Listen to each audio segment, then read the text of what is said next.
Hi, I'm Eric Wolf. I'm going to tell you a little bit about cartographic research at the USGS.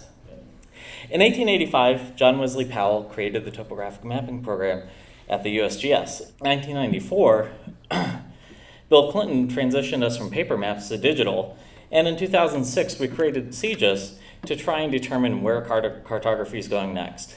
I threw this in just in case you guys didn't know what the national map is. 8 contiguous layers across the U.S., consistently mapped, served out on a web-based viewer, web services, and stable GeoPDFs.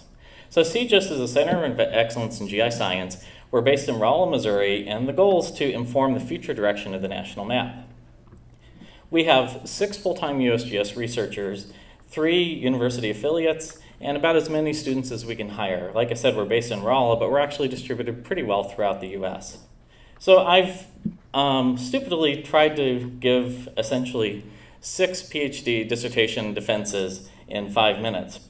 I apologize if I try and go really, really fast. First up, map projections. Google would like you to think that map projections really don't matter much anymore. In fact, they don't even call it map projections. Now it's 900913. However, map projections still matter. Say you have about a petabyte of PNG files in Google Map Spherical Web Mercator, and you want to do something like calculate the area of ice flows in the Arctic. It doesn't really work well in Spherical Web Mercator. People like Mike Finn and Dave Matley at CEGIS are looking at ways of using grid computing to reproject large amounts of raster. Topographic mapping traditionally was done at only a very limited number of scales. Nowadays, the National Map Viewer provides 20 levels of detail. Dr. Buttonfield in Colorado is looking at how to generate intermediate levels of detail from large-scale data. Similarly, Cindy Brewer at Penn State is looking at how can we utilize the larger color palette available on modern mapping platforms to make better maps. Ontologies also have always mattered for the USGS. We've always been mapping the world and developing ontologies. However, we used to call them legends. Dalia Varanka is working on developing a new ontology for the national map. In addition, she's also involved in publishing national map data on the semantic web as linked data, and we even have a Geosparkle endpoint, which has a small chunk of the national map data queryable on it. I have a personal gripe about the semantic web, though, and geospatial information. In cartography, geometry has semantics, and the current mode of thinking is that we just take all of our geometry and cram it inside one GML. You lose track of the semantics inside the geometry.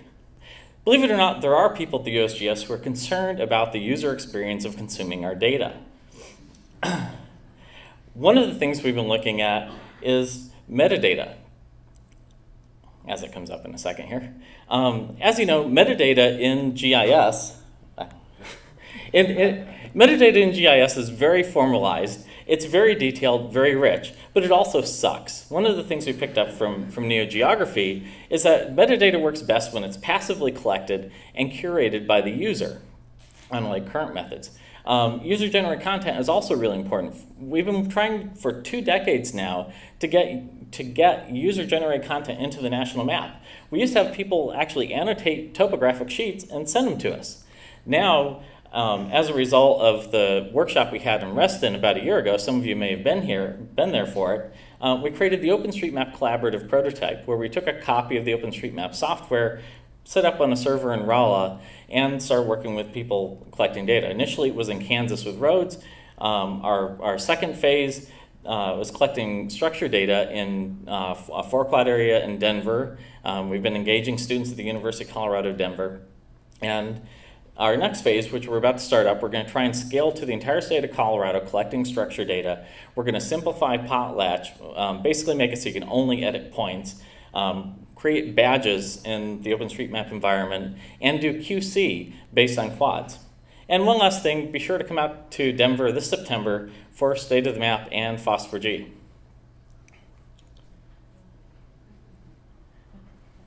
Yay!